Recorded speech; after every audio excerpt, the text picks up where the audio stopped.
역대 11장은 르호보암에 대한 기록입니다. 지난 시간에 본 것처럼 르호보암의 교만과 어리석음으로 인해서 북쪽의 10지파가 르호보암을 배신하고 나라가 둘로 갈라지게 되죠.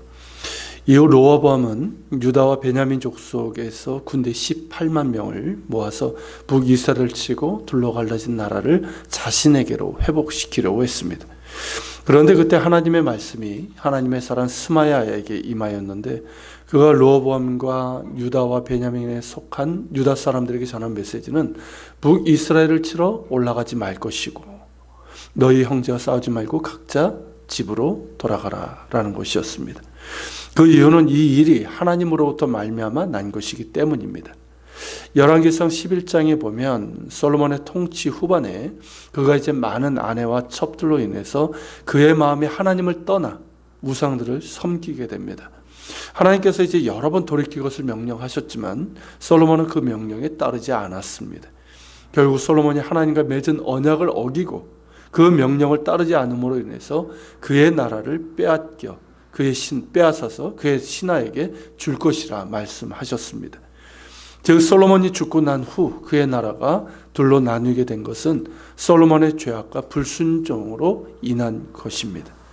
그런데다 르호보암에 듣지 않는 그 교만과 어리석음으로 인해서 돌이킬 수 없게 된 것이죠.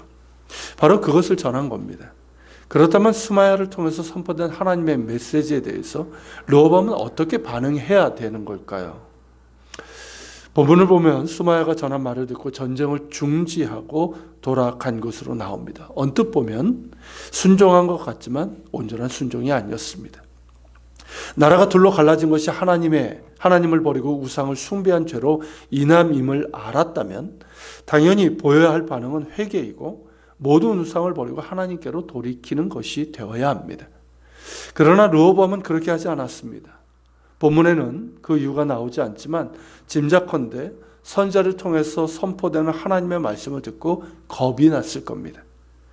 백성들 역시 선지자들의 말을 듣고 마음이 심히 동요됐을 것이고 그런 상황에서 무모한 전쟁을 강행할 그런 명분도 없었던 것이죠.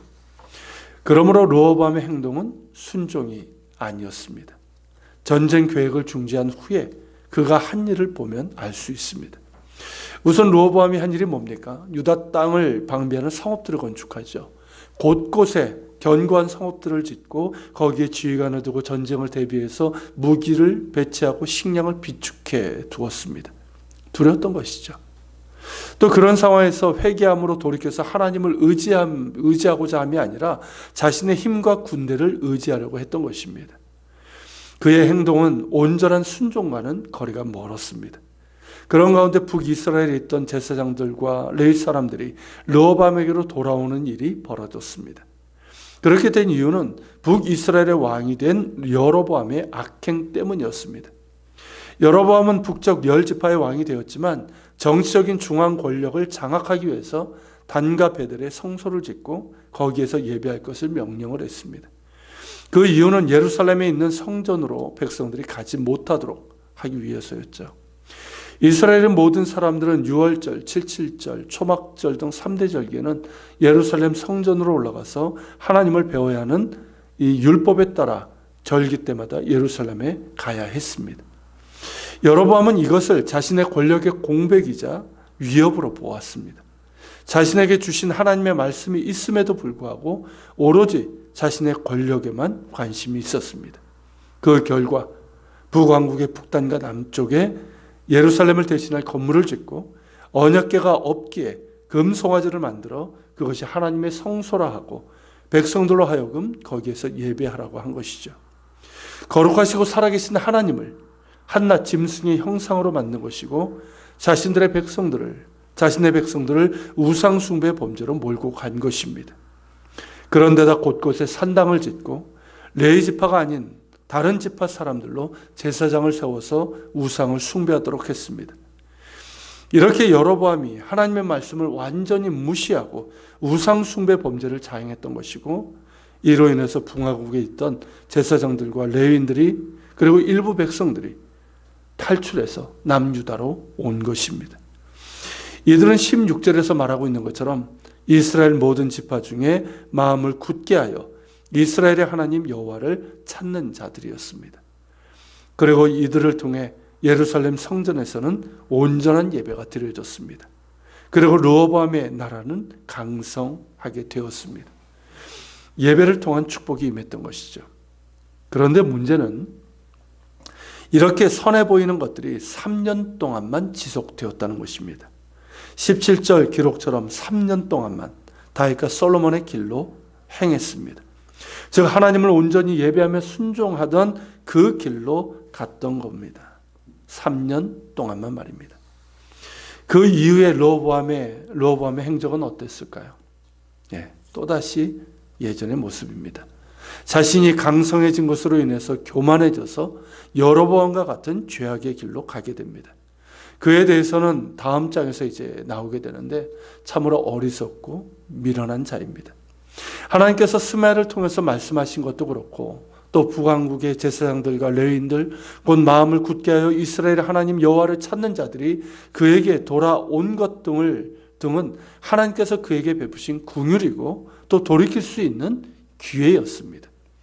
그러나 르호보암은 언뜻 보면 순종하는 것 같이 보였지만 그 마음에서부터 나오는 순종이 아니라 두려움 때문이었고 하나님께서 베푸신 긍휼을 그저 자신의 권력을 강성하게 하는 것으로 삼았습니다.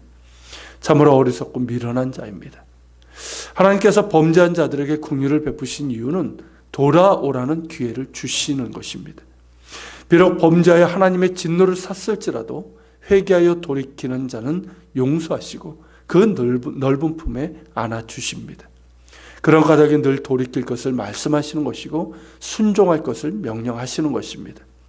오늘날 르호보암과 여로보암의 길을 걷고 있는 한국교회 원하시는 것 역시 하나님께로 돌아오라는 것이고 그 말씀에 순전한 마음으로 순종하는 것입니다. 그 모든 우상 숭배와 악행을 돌이켜 다시 하나님께로 돌아갈 때 입으로만 떠드는 순종이 아니라 순전한 마음으로 말씀에 순종함으로 하나님께 돌이킬 때 그때만 희망이 있습니다. 아직 하나님의 긍휼이 향하고 있을 때 돌이켜야 합니다. 그리고 르호보암 때처럼 마음을 굳게 하여 하나님을 찾는 자들이 필요합니다. 우상 숭배와 불법과 죄악이 횡행하는 때라 할지라도 그 마음을 하나님께 두고 하나님의 뜻을 찾기로 마음을 굳힌 사람들, 순전한 마음으로 하나님을 예배하며 순종하고자 하는 자들을 통해서 하나님께서는 새로운 일을 시작하시고 부흥을 일으키시기 때문입니다. 바로 우리가 마음을 굳게 하여 하나님을 찾는 자들로 하나님 앞에 설 수 있기를 간절히 소망합니다. 같이 기도하겠습니다. 하나님, 르호보암의 그 어리석고 미련하고 그 교만을 우리가 봅니다. 비록 그의 아비의 죄악과 불순종으로 인해 또 그의 어리석음으로 인해서 나라가 둘로 갈라졌지만 또 하나님께서 주시는 긍휼과 기회가 있었음에도 불구하고 그것을 깨닫지 못하고 계속해서 하나님을 떠나는 그 길을 택했습니다.